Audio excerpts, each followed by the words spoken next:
जी, अस्सलाम वालेकुम। आज हम क्वालिटी टूल्स के बारे में पढ़ेंगे। Sorry for inconvenience. एक्चुअली हम लोग ऑनलाइन क्लासेस के अंदर थोड़ा सा शोर वगैरह की वजह से हम लोग नहीं कर पा रहे थे, तो हम लोगों ने सोचा कि हम वीडियो बनाएंगे, सेशन रिकॉर्ड करेंगे, फिर उसके बाद हम क्वेश्चन आंसर करेंगे।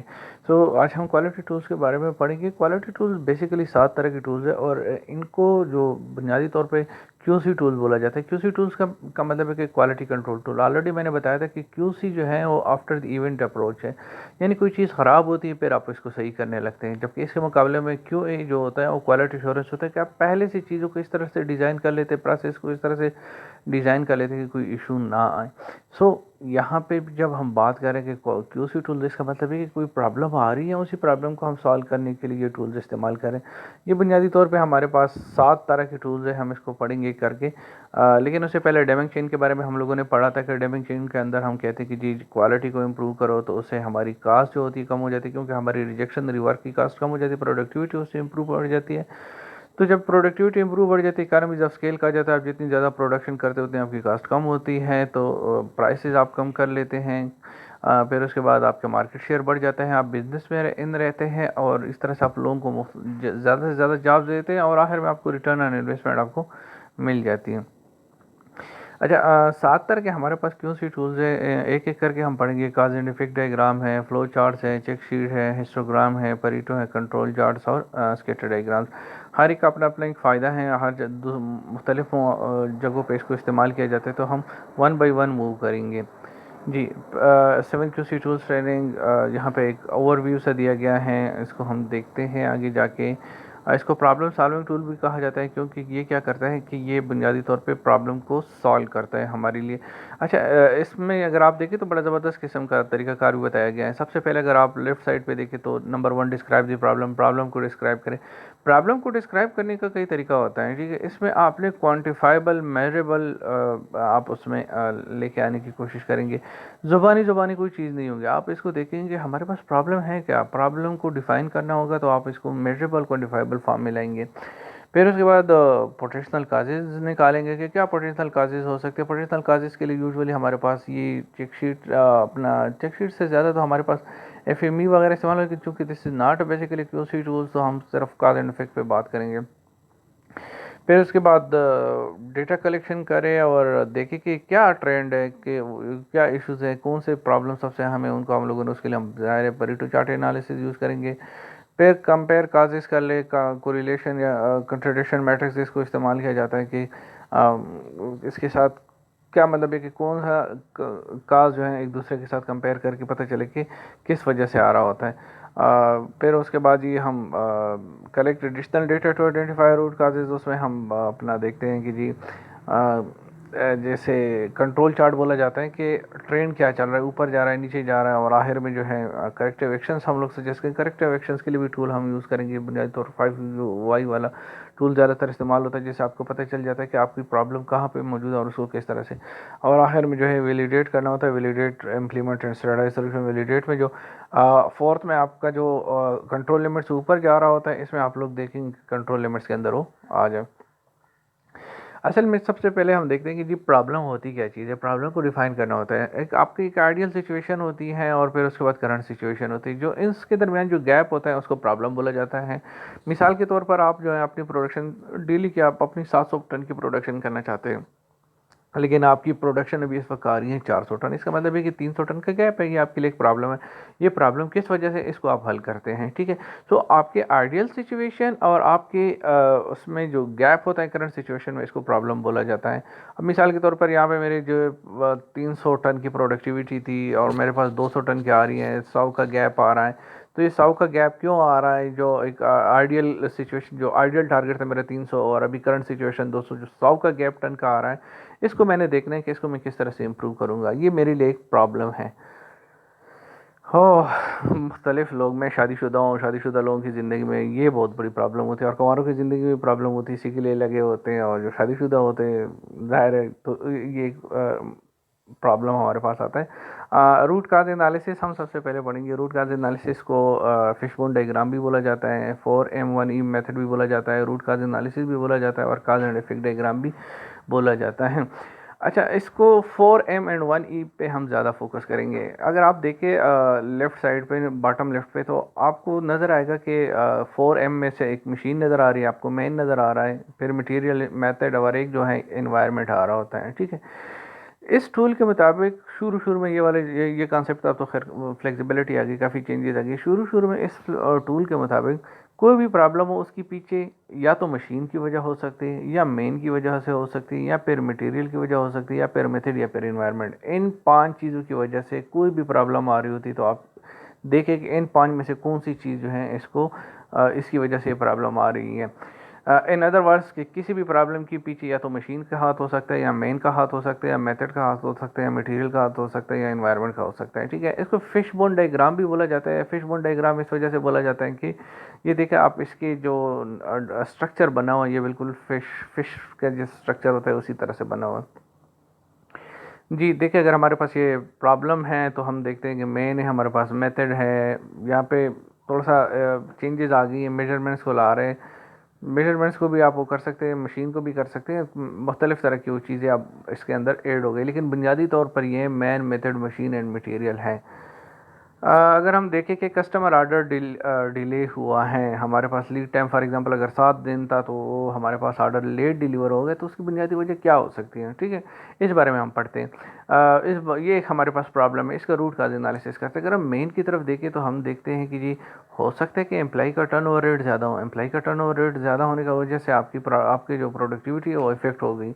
हो सकता है आपके पास ना इनसफिशिएंट स्किल लेबर्स हो, और हो सकता है उनके लेक ऑफ मोटिवेशन और ना हो सकता है कि आपके पास एब्सेंटेज़म ज़्यादा हो सकता है कि जी आपका एम्प्लॉय मोटिवेटेड ना हो सकता है उसकी सैलरी कम हो सकता है उसके पास उस स्किल ना हो जो इसको काम करने के लिए हो सकता है, और हो सकता है वो जानबूझ के भी कर रहा हो। सो मेन से रिलेटेड आप अपने सारी काजेज़ निकाल देंगे, ठीक है। फिर उसके बाद आप मटेरियल की तरफ आ जाएंगे कि हो सकता है जो मटेरियल्स और पार्ट्स जो हमारे पास थे, जो रॉ मटेरियल हमारे लिए इस पार्ट के बनाने में इस्तेमाल हो रहा था, वो हमारे पास अवेलेबल नहीं था। दूसरा हो सकता है कि जी आपके पास जो वेयर हाउस में मटेरियल जो था वो कम था, या दूसरी तीसरी चीज़ ये हो सकती है कि आपके पास जो लीड टाइम था रॉ मटेरियल का वो बड़ा था। उसने आपको 7 दिन का बोला था, लेकिन आपके पास रॉ मटेरियल 8 दिन में आ रहा था, तो इसी वजह से आपका लीड टाइम जो है 7 दिन से 8 दिन पे चला गया। और ये भी हो सकता है पॉसिबल कि आपके पास जो मटेरियल इस्तेमाल हो रहा था उसकी क्वालिटी सही नहीं थी, उसकी क्वालिटी को सही करने में भी आपका टाइम ज़ाया हो गया, तो इसी वजह से आपका लेट हो गया। अच्छा, अब अगर हम मशीन की देखें तो मशीन के अंदर पॉसिबल काजेज़ ये हो सकते हैं कि मशीन मतलब सही नहीं थी, मशीन की मेंटेनेंस की ज़रूरत थी, मशीन की प्रोडक्टिविटी सही नहीं थी, मशीन को चलाने वाला बंदा सही नहीं था, मशीन की सेटिंग करने वाली थी। इस तरह से मुख्तलिफ़ तरह की काजेज़ हो सकती है, और हो सकता है कि जो इस मशीन पे हमने काम करना था उस मशीन इसके लिए फिजिबल ही नहीं थी। हमें सीएनसी मशीन पे काम करना था, हमें हो सकता है कि जी उस सीएनसी में भी एक बड़ी मशीन पे काम करना था जो उस वक्त फारिग नहीं थी, तो ये वाले इश्यूज आ सकते हैं। मेथड के अंदर ये वाला हो सकता है कि जी आपने जब ऑर्डर ले रहे थे तो आप अपनी प्रोडक्शन टीम के साथ मतलब ये कि कंसल्ट नहीं किया, आपने अपनी वेयर हाउसिंग टीम के साथ कंसल्ट नहीं किया, आप उनके साथ कंसल्ट करना चाहिए था। यानी आपकी मेथड्स के अंदर ये कि आपने सही तरह से मेथड को फॉलो नहीं किया। कस्टमर से ऑर्डर तो ले लिया, लेकिन आपने आगे जाके किसी को सही तरह से बताया नहीं। और हो सकता है कि जी आपने जो प्रोसीजर्स बनाए वो प्रोसीजर सही नहीं है कि जी ऑर्डर प्रोडक्शन डिपार्टमेंट तक आने तक और कस्टमर तक पहुंचने में टाइम ज़्यादा ले रहा हो, तो आपने इसको इम्प्रूव करना है। सो बुनियादी तौर पे हम अगर यहाँ पे देख रहे हैं तो हम पॉसिबल काजेज़ निकाल रहे हैं। अगर कोई प्रॉब्लम आ रही है तो मैन की वजह से हो सकती है, मटेरियल की वजह से हो सकती है, मशीन मेथड, और हो सकता है कि एनवायरनमेंट की वजह से भी हो सकता है। एनवायरनमेंट मिसाल के तौर पर ये हो सकता है कि जी इन दिनों बारिशें ज़्यादा हो रही थी, तो इसी वजह से हो सकता है कोरोना वायरस आया हो जिसकी वजह से लोग नहीं आ रहे थे। हो सकता है कि जी कोई और इसी तरह के डेंगू या कोई और बीमारी, या हो सकता है वर्किंग एनवायरनमेंट, बिजली नहीं थी, इसी वजह से हम लोग नहीं आ सके। सो ये सारी चीज़ें मिला के जो होते हैं हम देखते हैं कि एक प्रॉब्लम के पीछे कौन कौन से काजेज़ आते हैं, फिर उसके बाद जाके हम एक प्रॉब्लम देखते हैं।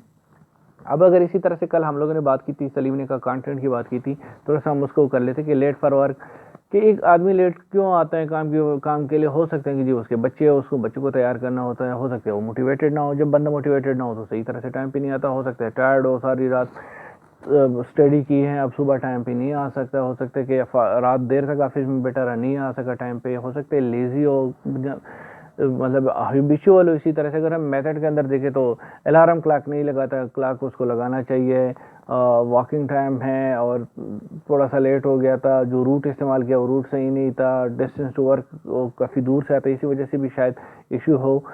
इसी तरह से अगर हम देखें बोनस इंसेंटिव, ये सारी चीज़ें होती हैं। ये मैं फिर बता रहा हूँ, आप बुनियादी तौर पे देखते हैं कि आपके लिए क्या कौन कौन से काजेज़ निकालते हैं कि कौन किस काज की वजह से लोग जो हैं पॉसिबल हैं कि जी ये वाला प्रॉब्लम आ रहा है। इसी तरह अगर हम CGPA की बात करें कि स्टूडेंट का CGPA कम क्यों आ रहा है, तो अगर हम मेन में देखें तो शायद बच्चा पढ़ाई नहीं करता, हम मेन में देखें तो शायद बच्चे के पास इंसेंटिव नहीं है कि जी सिफारिश पे नंबर नौकरियाँ वगैरह मिलती हैं।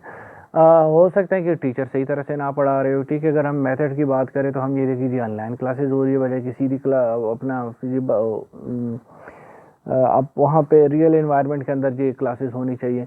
अगर हम मेथड की बात करें तो हम देखें कि जो सही तरह से जो स्लाइड्स जो है या मल्टीमीडिया वहाँ पे मौजूद नहीं है, ज़ुबानी बता रहे हैं, इसी वजह से हमें और भी सही तरह से नहीं जा रहा। मटेरियल में अगर हम ये बात कर ले तो मटेरियल के अंदर ये वाली चीज़ आ सकती है कि जी कंटेंट सही नहीं, जिस तरह से कल सलीम ने बताया था कि कंटेंट सही हो तो फिर बंदा इंटरेस्ट लेता है। इसी तरह से अगर हम उसकी बात करें, मशीन की बात करें, मशीन के अंदर तो मल्टीमीडिया या फिजिबल जो टेक्नोलॉजीज़ वगैरह हमारे पास हो सकते हैं, जूम के बजाय हम किसी और अच्छी चीज़ पे हम लोग तरीके से क्लास ले सकते हैं। सो ये वाली चीज़ें हमारे पास आती हैं जिसकी वजह से बच्चे का CGPA क्या होता है, कम आता है। अच्छा, जब आप इसके पास ये ब्रेनस्टॉर्मिंग करते हैं, आप ब्रेनस्टॉर्मिंग के अंदर ये देखते हैं कि जी हो सकते हैं कौन सी काज जो है वो ज़रूरी हैं, आप अपने आइडियाज़ एक दूसरे के साथ डिस्कस करते हैं, फिर एक प्रॉब्लम को ले लेते हैं, शायद इस वजह से ये वाला प्रॉब्लम आ रहा है, तो उस प्रॉब्लम को सॉल्व करने के लिए फिर हम क्या करते हैं, उस प्रॉब्लम को सॉल्व करने के लिए हम 5 करते हैं। मिसाल के तौर पर अगर हम एक बैंक की बात कर ले कि एक बैंक के ब्रांच की जो है इनकम डिक्रीज़ हो रही थी, तो ये हमारे पास एक प्रॉब्लम है। इस पे हम 5 टेक्निक इस्तेमाल करते हैं। हमने मुख्तलिफ तरह के रूट काजेज़ निकाले। अब हम आगे देखते हैं कि क्या है जी। सबसे पहले हम देखते हैं कि वाई देयर। देखिए इस टेक्निक के अंदर हमारे पास जब भी कोई प्रॉब्लम होती है हम 5 दफ़ा सवाल पूछते हैं, फिर उसके बाद हमारे पास कोई आंसर आता है। मिसाल के तौर पर हम पूछते हैं कि ये हमारे ब्रांच की इनकम कम आई है, क्यों आई है, फिर जवाब आता है, फिर उसे ऐसा क्यों हुआ, फिर उसके बाद कोई जवाब आता है, फिर हम फिर पूछते हैं ऐसा क्यों। जब आप 5 दफ़ा सवाल पूछ लेते हैं, आप प्रॉब्लम की बुनियादी रूट काज तक पहुंच जाते हैं। ठीक है, इसी वजह से इसको 5 टेक्निक। ये ज़रूरी नहीं कि आप 5 दफ़ा पूछे, हो सकता है 6 दफ़ा में आपके पास जवाब आ जाए, हो सकता है 3 में आ जाए। जहाँ पे आप समझते हैं कि यहाँ से हम इम्प्रूवमेंट कर सकते हैं, तो फिर वहाँ से आप इम्प्रूव करके वहाँ पे आप स्टॉप कर लेते हैं। ठीक है, अब अगर हम देखें 5 टेक्निक के बारे में, why there is decrease in branch income, तो हम देखते हैं कि ATM से जो हमारे पास जो इनकम आ रही थी वो कम थी। ATM से इनकम क्यों कम आ रही थी? ATM ज़्यादातर ख़राब रहती थी, इसी वजह से ATM से जो है हमारे पास इनकम कम आ रही थी। ATM क्यों ख़राब हो रही थी? अब दोबारा आप क्यों सवाल पूछ रही है? तीसरा क्यों है? क्योंकि जी वहाँ पे जो डिस्पेंसर था वो जैम हो जाता था, जिसकी वजह से ATM मशीन ख़राब हो जाती है। अब आप दोबारा पूछेंगे क्यों, वो क्यों इस तरह से होती थी, मशीन क्यों रुक जाती थी, डिस्पेंसर क्यों जैम हो जाता था? तो उसकी वजह ये थी कि हम लोग पुराने करेंसी के नोट्स इस्तेमाल करते थे। अब फिर सवाल होता है, ATM मशीन के अंदर डालते थे, नए नोट नहीं, फिर सवाल पैदा होता है कि भाई ATM के अंदर क्यों पुराने नोट इस्तेमाल करते थे? तो उसकी वजह ये थी कि जो टेलर था, जो कैशियर जिसको आप जो पैसे देते हैं, वो फ्रेश करेंसी सेल करता था, जिसकी वजह से उसको एक्स्ट्रा इनकम मिलती थी। तो वो फ्रेश उधर सेल कर लेता, पुराने नोट जो हैं उसमें ATM में डाल देता था। फिर सवाल पैदा होता है भाई ऐसा क्यों करता था वो? चटिन अब देखो 5 के बजाय 6 में चला गया। वो इस वजह से ऐसा करता था कि उसकी सैलरी क्या थी, लो थी, और उसको कोई अलाउंस जो है नहीं मिल रहा था टू रिफिल ATM। तो देखिए अब आपके पास बुनियादी तौर पे जो मसला था, जो ब्रांच की लो इनकम थी, वो छठे नंबर पे आके मिल गया, सोल्यूशन मिल गई कि उसकी सैलरी लो थी, उसका कोई अलाउंस नहीं था ATM फिल करने के लिए। अगर आप उसकी सैलरी बढ़ा दे या उसको अलाउंस दे दे ATM को रिफिल करने के लिए, तो हो सकता है कि उसकी मोटिवेशन बढ़ जाएगी। उसकी मोटिवेशन बढ़ जाएगी, आपके ATM के अंदर वो फ्रेश नोट डालेगा, आपकी ATM जो है वो जैम नहीं होगा उसका डिस्पेंसर, और उससे फ़ायदा क्या होगा कि आपका ATM चलता रहेगा और आपकी ब्रांच की इनकम क्या हो जाएगी, इंक्रीज़ हो जाएगी। सो ये आज हमारा था रूट काज एनालिसिस। अगली क्लास में हम परेटो चार्ट के बारे में पढ़ेंगे।